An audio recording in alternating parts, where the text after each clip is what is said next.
You've worked hard to build your business, and now it's time to grow.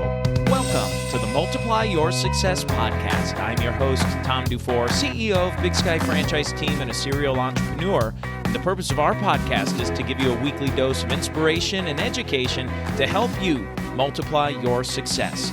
And as we open today, have you ever thought about how a nonprofit might use franchising? Or maybe how franchising in your business can make a positive social impact in your local community, the country, or maybe even the world. Well, our guest today, Dr. Ben Litalien, is a social franchising expert, and he shares some of his insights on nonprofit and social franchising in our interview. So let's go ahead and jump right into it. Yeah, great, Tom. Thanks for having me. Looking forward to it. Ben Litalien, FranchiseWell, started in 2009, offering consulting services in the franchise sector. And we're based out of Fredericksburg, Virginia, actually a home office. So really ahead of the curve on the work from home world that we're living in today.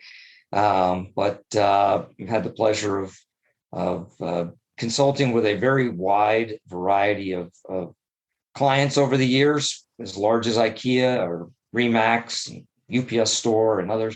Sure. Great. Well, and how did you get into the franchising business? It's always interesting spending my whole career in franchising. I always love hearing how people get into franchising. Yeah, well, today there are a good number of people who choose to go into franchising, which is great. That's maturity of the industry. When I was early into franchising, we wouldn't allow people to call it an industry, but it clearly is today. Back in the late 80s, I worked for a company that was sold to Quaker Oats Company out of Chicago. And I flew up there, interviewed, and they offered me the opportunity to move my family from Texas to Chicago. As you can imagine, that's quite a culture shock. And wife and I just said, no, I don't think so. We're not going to move to Chicago. So met a guy, family friend, who introduced me to a local attorney in Houston who had invested in a concept. And I really liked the underlying business model. It was an automotive paint touch-up concept called Flying Colors. And I am still into restoring, muscle cars and whatnot. And so I was really into cars and that kind of thing. So I agreed to meet with him and find out what was going on. And he said, look, my niece, her husband had this technology to touch up cars. And so I invested in it. They used the franchise model to expand it. And I don't know, something went wrong, but they're all gone now. They've left me holding the bag. And I don't know anything about the business. I don't know anything about franchising. And I just need somebody to come in and figure this out and make this thing successful. And if you do, you can have the business. I just get me out of the, like a mouse caught in a trap. I don't even want the cheese. Just get me out of the trap. And being, 27 or 8, whatever it was, I was just, my wife had a great job with great benefits. I'm like, hey, if you're gonna go try and do something, man, this is the time to do it, right? So I took it on and literally drove to Waco from Houston to meet with Don Dwyer. I thought, you know what, I need to figure out franchising. And so I drove up there, knocked on his door. He graciously welcomed me in, and we sat for 2 hours, and he explained franchising to me. And what a sage. We became very good friends and actually did some fun things together. But based on his input, I met with the franchisees to figure out what's going on here, figured out what their issues were, and said, look, just give me, a little time, and I will address these issues, and we'll get this thing, on track where it was supposed to be. And we did a turnaround. We got it going. The franchisees got excited. We started selling franchises and started growing. And over a 3-year period, we went to 22 states, 3 Canadian provinces, and I fell in love with franchising. I fell in love with franchisees. I fell in love with the multiplier, and we'll talk about that later maybe. But I mean, I began to really realize the power of the franchise model. And it's really in the franchisor understanding they're in the franchise business and the franchisees are in the underlying business.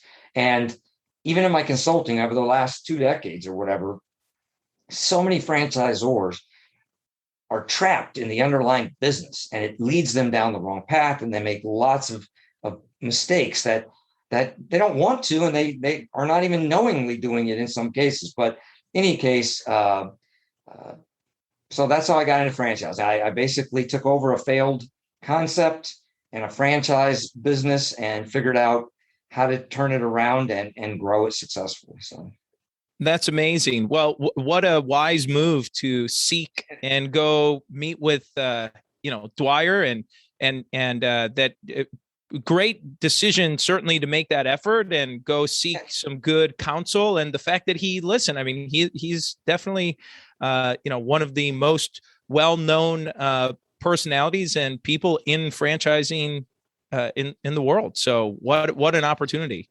It's actually funny you mentioned that, because I called the IFA. I thought, there's a trade association. So I reached out to the IFA and said, hey, I'm taking over this company. I need to understand franchising. How does it work? And they said, well, we don't really have an education program. At that time, there were no franchisees, there were no, suppliers. It was just franchisors, kind of a good old boys club. And they were like, well, you should go talk to Don up in Waco, and I knew of Rainbow International at the time. But it wasn't the world we live in today. I had to literally get in my car and drive up there to go see if he would meet with me. I just decided I'll just hang out until the guy meets with me. So, but you're right. It was an amazing blessing. He was, a very faithful man and was very gracious with his time and was very helpful, not just then, but as we continued on in development. But that was a pivotal point for sure in my franchise journey. Yeah. Well, it sounds like, after you get your taste of franchise, it seems like most of us in the space that have been around and in it for a long time, you get a taste and you don't want to leave. You want to stay in franchising. Yeah. Whether you want to or not sometimes. I mean, it really, in the program at Georgetown that I teach, I've had, over 1,000 graduates in the program from all over the world and every different kind of concept.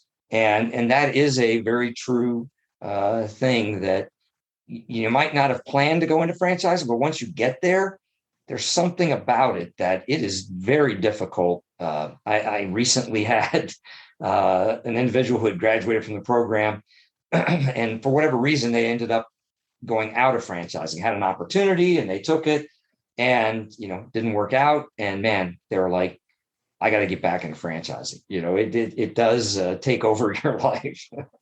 Yeah. Well, and tell us a little bit, so you've got your consulting business now that you're running. You're also teaching. So talk a little bit about what you're teaching and franchising. Yeah. So as I kind of got into franchising from that original company, ended up selling the company to the largest competitor, which was kind of eye-opening. I kind of went into franchising and taking over that company like I'd still be doing it today. Like I was all in, my total focus, all consuming. And then somebody said, well, here's what I'll pay you for it. I was like, man, I got to find something else to do. This is amazing. The value put on a franchise company is different than a non-franchise company. So I then parlayed that, if you will, to look for another entrepreneur who had a concept that needed to be franchised, and 130 mall food court franchises in 3 years. And what I'm trying to say is that as I began unraveling and living in the franchise space, I began to realize just how little information there is about it, how much education, that no schools teaching it at the time, very few consultants in the space at the time. You certainly didn't learn franchising in your undergraduate. There was one paragraph in a management book that said, McDonald's uses a franchise model. It just wasn't, highly regarded as a powerful, acceptable business model, in the late 80s, early 90s. It was still kind of this, bootstrapping, Wild West kind of approach that wasn't well documented or understood, in my opinion. And so I became a student of the franchise model, and I started digging and trying to learn what drives this model, what makes it tick. And I'll tell you the pivot point. I was doing my executive MBA at the University of Houston. And in that program, at the beginning of each semester, they would bring you this bag full of books, that for the next set of classes. And in the bag was this book called The Fifth Discipline by Peter Senge, Senge. And it's required reading, blah, blah, blah. So, I start reading it. And at that time, I'm just fully engrossed in what is the franchise model and how does it work? And what are the principles that underpin it? And, trying to define these things. And there was no kind of go-to place to get these kind of answers. As I start reading The Fifth Discipline, which is about systems thinking, which is a very documented, very well structured management theory. At the time in the mid 90s, when that came out, there were a lot of management cookbooks coming out, with Peters and Waterman, In Search of Excellence, and other things. And I found them to be okay, but this was just completely captivating. It truly helped me understand franchising. Franchising is a system of systems, a training system, a development system, an operational system, a marketing system. And yet, when those are put in silos, franchising does not work well. It does not create the outcome that you want, which is rapid growth. With systems thinking, where those different components, although they're fully developed systems in their own right, they have to be fully interconnected with the other systems. And as I began to unfold, systems thinking and systems theory and relate it to franchising, it really became clear how to define it and how to describe it in a way that people could understand and utilize. And it's been the basis of my teaching and my consulting ever since. So can't stress enough how pivotal that particular book was and that theory. So the teaching started because as I was going through finishing my MBA and reading that book and really starting to articulate in my own mind what the model of franchising is, was a dinner party of nonprofit executives. And one of the spouses of one of the executives was the head of new business programming for Georgetown University, basically certificate programs, and at that time there were a few programs for CPAs, for example, and project management and things. And his wife says to him, "Weren't you saying you're looking for new programs for the school? Why don't you talk to Ben? He's like some expert in franchising or whatever." So it started a conversation about, is there an education program in franchising? And we looked across the landscape, and there wasn't much out there. Really nothing at a major university, nothing structured, and nothing founded on the model of franchising. Mostly it was people who had worked in franchising, sharing their ideas about how it worked and what worked for them. But what does sandwiches have to do with oil changes, right? The perspective was really from the underlying business perspective. What worked for me in franchising was all in one category, but there was nobody teaching it from a theoretical perspective of what is franchising, what is the model. And so that was in 2010. I launched the original franchise management certificate program at Georgetown University. And so, gosh, it's been, 11 years now.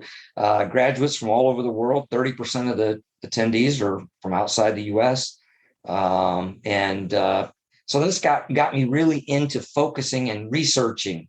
Well, that led me to think about getting my doctorate focused on franchising. So I did. I went to University of Maryland, and I finished my Doctor of Management degree program in December of 2012. So I have a Doctor of Management. My dissertation was on the theory of social franchising. So a lot of the research that I did in that program was, first and foremost, every peer-reviewed journal article or published research on franchising I read. So sadly, that doesn't amount to a lot when you think about other management theories and whatnot. But that was quite exhaustive, but very fascinating. But then looking at that, nonprofit management and corporate social responsibility, I used triangulation to evolve a theory of social franchising, which has led me to work with dozens and dozens of nonprofit organizations to create strategies for how they can use franchising to support their mission. Probably most influentially, it was working with Galen and Randy Welsh and creating and scaling JIBU, JIBU. It just came out in Stanford's Social Innovation Review, a whole expose on JIBU. It's over the last, whatever it is, 8 years, has expanded to like 8 countries in East Africa with like 2,800 franchisees and sustainable in multiple markets. And it's really, I think, the best current example of a social franchise on the planet today. So anyway, lots of opportunities working with companies around this idea of franchising. Can it do more, or does it have a higher calling maybe than just taking a business concept and scaling it quickly? It certainly has proven itself to do that, but both FranchiseWell, my consulting, is franchising for the betterment of society. So that's how I kind of choose my concepts and my clients, but also the social franchise work that I'm doing, came out of that research. So. Yeah, no, and that's really interesting, and that's something we don't hear a whole lot about, just in general, about this idea of social, specifically, especially social franchising. So, one of the reasons I wanted you to have a chance to interview you on the show and the program here is just to talk a little bit about social franchising and what that actually means. Do I have to be a nonprofit in order to do it? Can I do this in my for-profit business? How does that work? Yeah, no, I appreciate the interest. I do find at any venue where I'm, interacting with people that there is a tremendous amount of interest in this notion of social franchising. So first of all, I would just say that a social franchise is a nonprofit owned franchise business. So the Goodwill, for example, if they were to put a Subway franchise in one of their retail locations, that would be a social franchise, nonprofit owned franchise business. I have many clients that are nonprofits that own UPS stores. That's turned out to be a really good fit for clients that are serving disabled population, for example, who are working with them. They want to work in community. They don't want to work in a shelter workshop. And having a job in a UPS store, it was so touching. I asked this one adult that I met at one of our first UPS stores, I said, what do you like about working here? And he said, when I tell people where I work, they know where I'm talking about, right? He's used to working in like as a custodian in a building at night or something, right? Because the jobs for people with disabilities, over 10% of the disabled population is unemployed. I mean, it's huge, but they want to work in community. They want to be part of, and he says, people know when I tell them I work at the UPS store, they're like, oh, that's cool. And it gives them a sense of like, I'm part of this, not on the sideline, and powerful. So a social franchise is a nonprofit that owns a franchise business. A social franchising is a nonprofit that scales their business, if you will, or their concept using the franchise model. And people don't really know this or understand it, but Goodwill operates just like McDonald's. They charge an upfront fee. They charge an ongoing fee based on all the sales at your retail stores. It's a $3 billion organization with 3,000 retail locations. It's as big as any franchisor on the planet. Yet, they're exempt from the FTC rule because the FTC doesn't consider what they do an ongoing commercial endeavor. And so they don't have to have a FTC, but they're doing everything. They're using the franchise model just like we're using it. But YWCA, YMCA, there are many nonprofits that scale using the franchise model. We're just not familiar with it in the franchise community because they're not using an FDD and not under the FTC purview. So fascinating arena. I think with millennials in franchising sector now in record numbers, we are going to see more and more social franchise activity because there are concepts out there now that are coming into the space that are wellness oriented or health and medical oriented that certainly could fall in that category. I think we're just on the front end of seeing some really amazing concepts scale using franchising that are going to have a dramatic impact on society. Yeah. I definitely see some initial interest in that wave, in that coming wave. I see that as well. I agree with you. I definitely see that's coming. And I one thing that I'd be interested in, just your thoughts on the idea of, if I'm in franchising or I'm new into franchising or maybe an established franchisor, what's a way for me to maybe get involved with one of these nonprofits, or how have you seen companies go about and do that? Yeah, great. No, I think that there's a number of things. So one, every franchisor should be thinking, you're sure, the multiply your success, right? How can a franchisor multiply in this way? So franchisors should be thinking about what the brand as a composite could be doing to make a difference in the world, right? Fred DeLuca was a client for many years and became good friends. And as the founder of Subway, he candidly never saw Subway becoming, this unbelievable franchise size. I mean, he had very modest goals originally, and I remember sitting in his office one day. They had like 10,000 locations, and he's reading me this letter about, Jared basically, and, thinking about, does this make any sense? Should we really, start thinking about what we do is create a fresh product? And, that, catapulted him into another 10,000 locations. I mean, but I talked to him later on in his life. I said, have you ever thought about rallying your entire brand around ending something, a childhood disease, or, like the Gates Foundation committed to ending malaria, or, franchise systems are powerful, purposeful networks. How do we leverage them, right? And I've worked with several franchise systems to pull their network together to focus on something that's important to the network, something that's important to their customers.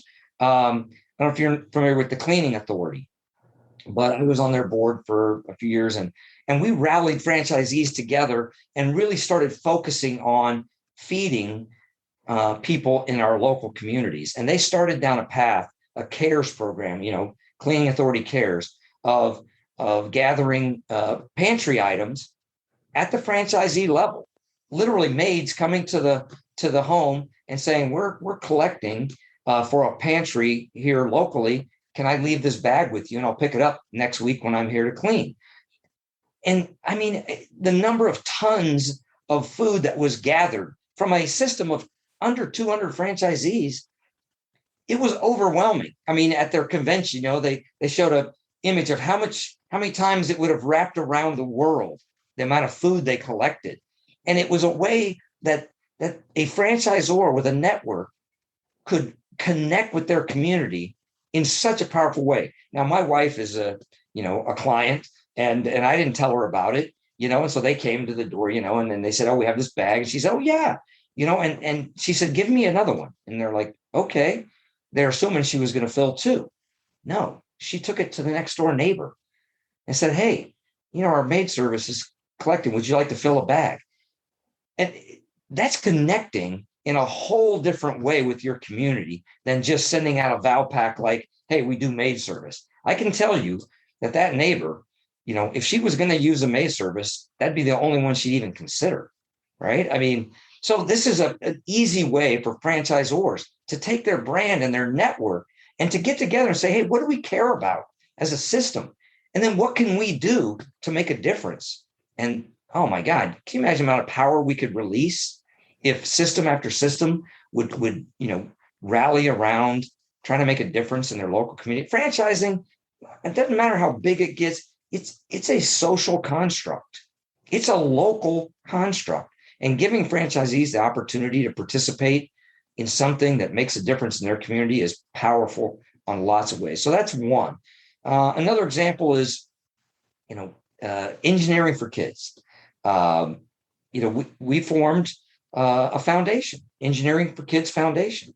And that 501c3 gave us the opportunity for franchisees to go in the local community and to look for sponsors, because the STEM education program that they offer generally goes to middle and upper income kids, not Title I schools, but those kids need STEM education as well.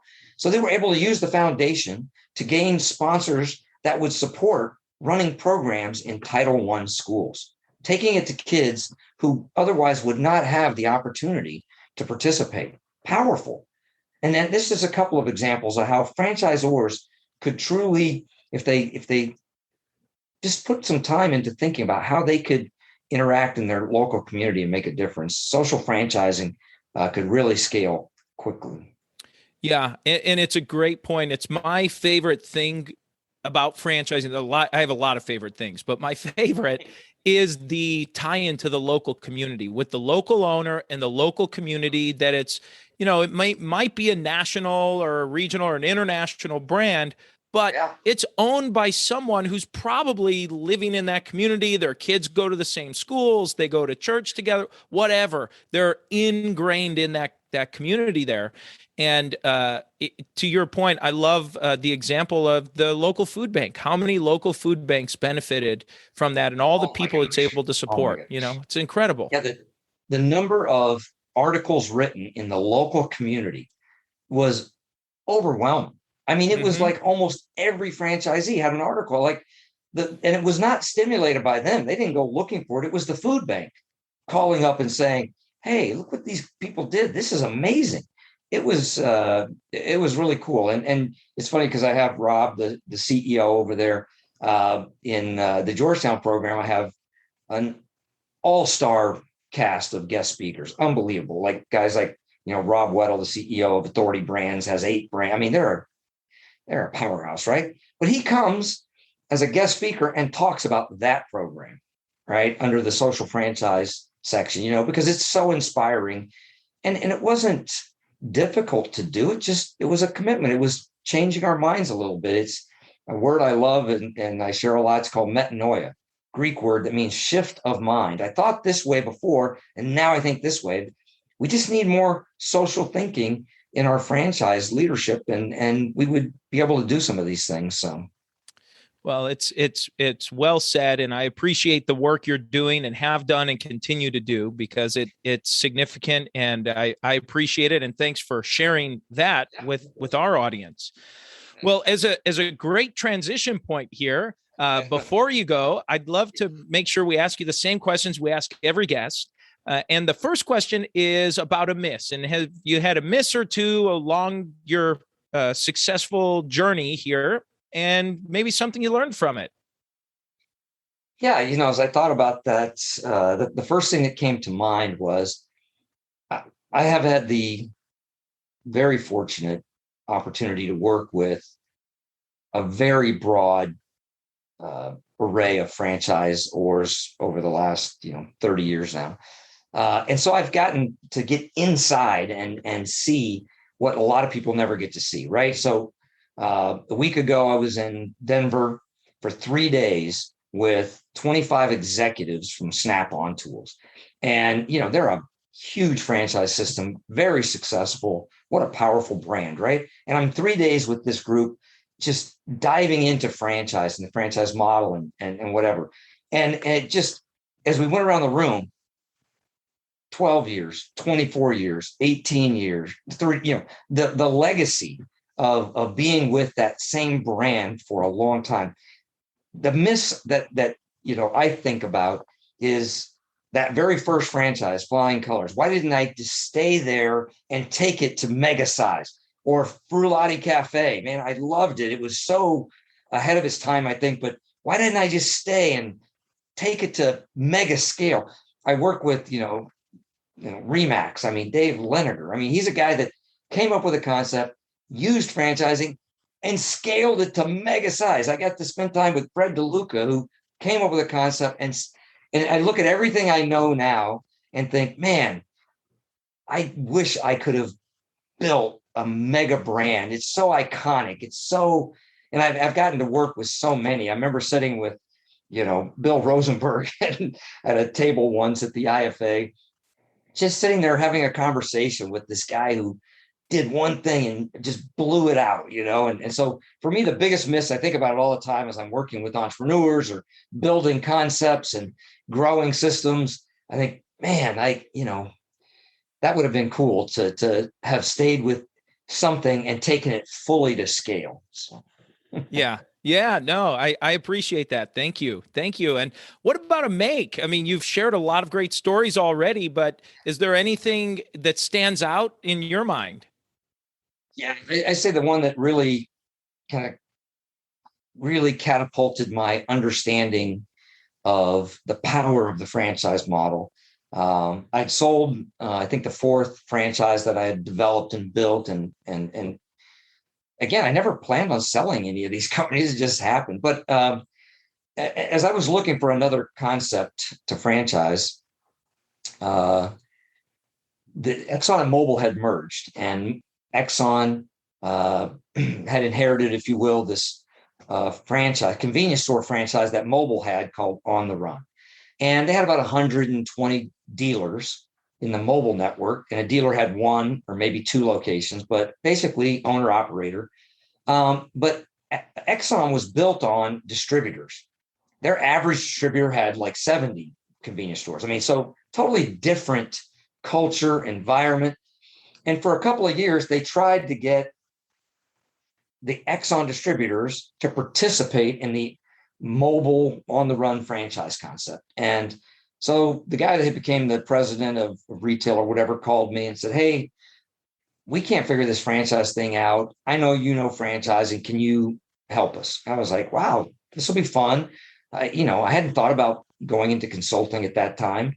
I was looking for another concept to grow in franchising. And so I went up to Virginia, to talk to them about this. And we have all these meetings and talk about it. And he's like, "When can you start?" And I was like, "Start what?" And he's like, "Well, you need to move here and take over a franchise. You need to."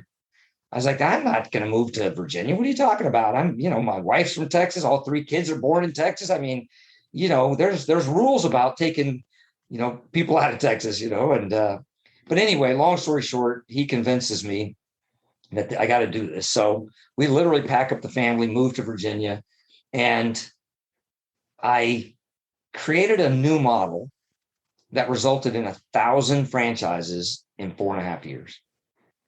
And it was such an amazing, we were, won the Convenience Store of the Year award and on and on and on. It just was a phenomenal experience. Now, granted, they had an unlimited budget. He told me, "Look, you can't outspend us. Whatever you need, the outcome will be worth it. Just do whatever you got to do." So that, was helpful.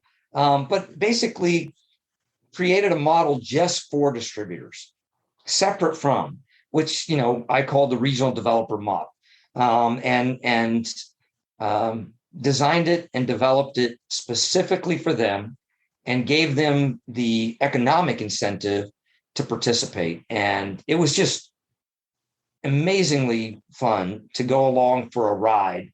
And like you look at some of the brands that are out there that have done like 1,000 units in 5 years, like, Five Guys or Orange Theory, what an amazing ride. And yet, from that, I realized I didn't want to work for ExxonMobil, for the rest of my career either. Right. It's like, I'm not a corporate guy. I'm not a company man. I'm something else. I don't know what maybe I am, but too entrepreneurial, too ADD, right? I don't know, but and that's when, basically decided to start FranchiseWell and move into the, teaching and consulting space. So that was a huge make that I'm very proud of and really glad I had the opportunity to do. Yeah. Oh, that's amazing. I love that. And I definitely relate a little bit, had an opportunity to be part of a regional brand growing nationally. It just, when you're in that, something special's going on. And then when you look back, you say, wow, that was really, really incredible. Yeah. No, it's awesome. Well, I'd love for you to share about this question, which we ask is about, the next one's about a multiplier. And has there been a multiplier you've used in your career or in growth that you'd like to talk about? I'll tell you, the fifth discipline, reading that book, I don't think we'd be having this conversation. I think my life would have taken a whole different trajectory had I not read that book. And I really just, every company I've had, everybody had to read that book. We talked about it, because if you have not read that book, it's hard for me to imagine what your understanding of the franchise model is and how it should work. It's that impactful. So I think that, every class I've ever taught, every group, I go to the Philippines and I do, CFE courses. I mean, I, go to Europe and do, courses for the B&I Master Franchise Network. I mean, I've taught all over the world, 6 continents, franchising, and no one do I fail to introduce that book to. And by far, I think I can count on one or maybe my 2 hands the number of people that have actually read it that I've encountered working in franchising. And so I think for many, that's the multiplier. If you don't do anything else, man, reading that book will help you frame in what franchising really is as a business model. It's a system of systems, and understanding that, you're going to extract much more value using it. Yeah, no, that's a great point. Great point. I love that. And I think back to hearing you describe that. For me, that moment was when I read the E-Myth and talking about systems and processes. And what if you had 1,000 of these or 10,000? How would you run your local business differently? And that was like that mind shift that you described, where it was like, I see, this is all clicking, and it makes sense. Well, the last question we like to ask everyone is, what does success mean to you? I guess success for me was to create a life where I get to spend time with the people I want to spend time with, doing things that I love and feel I'm good at, and going down the path of having FranchiseWell, having my wife and my 2 daughters work with me every day, and that also have attracted consultants that I think are incredibly talented and have a common mindset, gives us an amazing opportunity to work with some incredible people and to evolve some incredible concepts. And just, you get up every day looking forward to, whatever's on the docket, because of the people that you're with and the work that you're doing makes a difference. So I guess that's how I would describe success. As we draw to a conclusion here, is there anything you were maybe hoping to share that you didn't have a chance to say? I appreciate what you're doing, Tom. I think that we need more, and I'm happy to see more happening in the franchise space around sharing. When I first got into franchising, franchisors were fairly exclusive. They kind of kept to themselves. We would, meet at the franchise convention, but no franchisees were allowed and suppliers were limited. And it just wasn't very diverse and not sharing. I mean, we're in the franchise business. We're not competitors. Our franchisee, we may have competitors underlying, right? But franchisors, the openness now that's taking place, the sharing, the camaraderie, programs like yours where people are learning and hearing other viewpoints and hopefully very valuable information. I really appreciate and I'm thankful for seeing that starting to come to light. Education wise, we're seeing a lot of good initiatives. Dr. John Hayes down at Atlantic, Palm Beach Atlantic with their franchise program, educating now, the next generation coming right out of college with a degree, with some franchise foundation at University of Louisville, the programs that Yum now is sponsoring there to promote franchise education. For a long time, I felt like kind of a little bit on an island with the Georgetown program. There just wasn't much out there that I would say, that was highly regarded or that had a basis in academia. It was all just kind of, ad hoc and experiential, which that's not bad, but it's not complete. And so just really happy to see if you make your living in the franchise sector, you owe it to yourself to be a lifelong student of the franchise model. The better you understand it, the more value you're going to extract, no matter what role you play in your organization. Appreciate you doing this, Tom, and creating this voice for franchising. And you've had, some amazing folks on here, and you're sharing a lot of good things with the network in the community. So I appreciate it.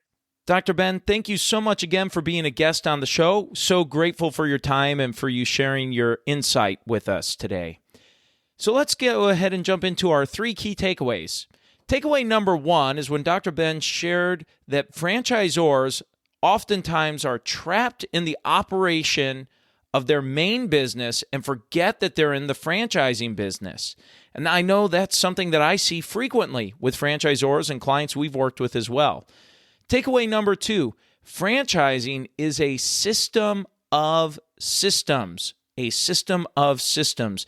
And he talks about it being a training system, development system, operational system, marketing system, and how all of these systems work together. They cannot operate in a silo. And he talked about how his aha moment of recognizing that came many years ago when he read the book, The Fifth Discipline. If you haven't read it, it's a fantastic book, by the way. And takeaway number 3 is that the better you understand franchising, the more value that you can extract, no matter what your job or your role is in franchising. So the better you understand franchising, the more value you can extract. So continue learning. And now it's time for today's win-win. So today's win-win is that franchisors should be thinking about what the brand as a whole composite can be doing to make a difference in the world. Maybe another way to say that is through a question. What are ways your franchise system can make an impact on your local community in a positive impact? And Dr. Ben shared a lot of different stories and examples of clients he's worked with that have done food drives and giving back. It's really great. And so that's the episode today, folks. Please make sure you like and subscribe to the podcast and give us a review. And remember, if you or anyone you know might be ready to franchise their business or take their franchise company to the next level, please connect with us at BigSkyFranchiseTeam.com. Thanks for tuning in, and we look forward to having you back next week.